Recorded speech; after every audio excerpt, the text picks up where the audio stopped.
আসসালামু আলাইকুম। প্রিয় শিক্ষার্থী, তোমরা কেমন আছো? আমি তোমাদের বিজ্ঞান শিক্ষক সালমা সুলতানা। আজকে তোমাদের সপ্তম শ্রেণীর অষ্টম অধ্যায়ে শব্দের কথা নিয়ে আলোচনা করব।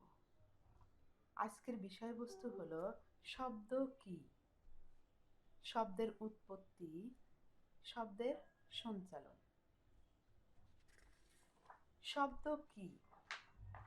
শব্দ হলো এক প্রকার শক্তি যা আমাদের শ্রবণের অনুভূতি যোগায়, অর্থাৎ আমরা শুনতে পাই যে শব্দ।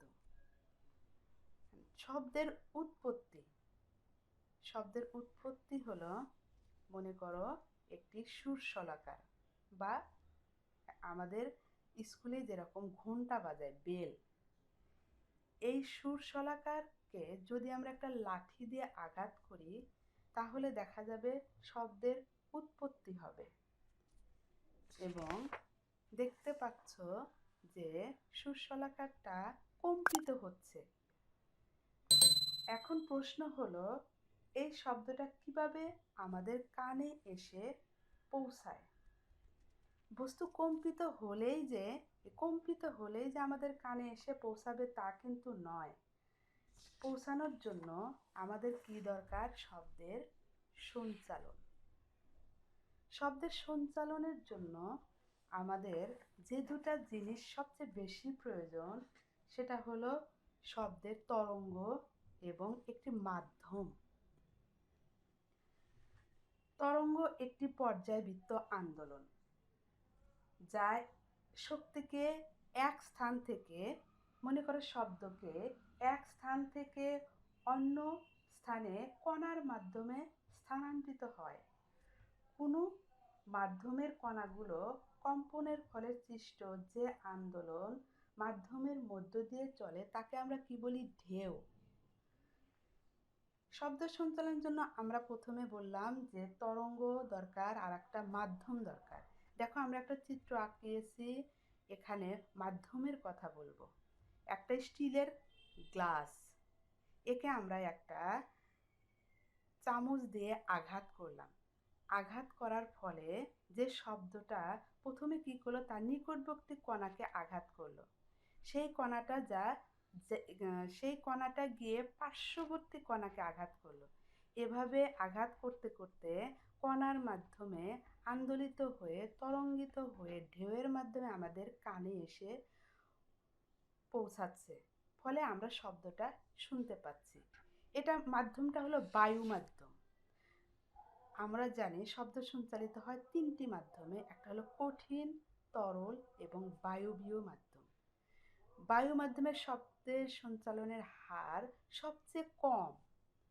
তার চেয়ে আমরা যদি এখানে যদি তরল মাধ্যম, অর্থাৎ এই কণাগুলো আকারে সংকুচিত হয়ে যায়, তাহলে দেখা যাচ্ছে যে এই মাধ্যমটা আরও বেশি দ্রুত সঞ্চালিত হচ্ছে।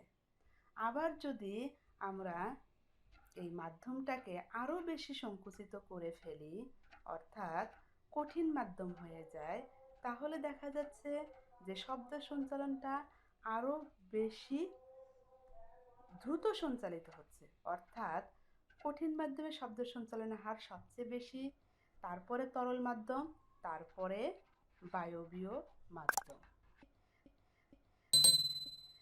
কঠিন, তরল এবং বায়ু। এতক্ষণ আমরা শব্দের সঞ্চালন সম্পর্কে জানলাম। শব্দের সঞ্চালন কি? এটি একটি জ্ঞানমূলক প্রশ্ন। শব্দের সঞ্চালন হচ্ছে শব্দের এক স্থান থেকে অন্য স্থানে যাতায়াতকে শব্দের সঞ্চালন বলে। তোমাদের পাঠ্য বইয়ে একটি লম্বা স্প্রিং এর চিত্র দেওয়া আছে। লক্ষ্য করো, একটি লম্বা স্প্রিং এর এক প্রান্তে আঘাত করলে দেখবে রিংটির সংকোচন ও প্রসারণের ফলে শক্তি সঞ্চালিত হচ্ছে। প্রিয় শিক্ষার্থীরা, আজকে এ পর্যন্তই। সবাইকে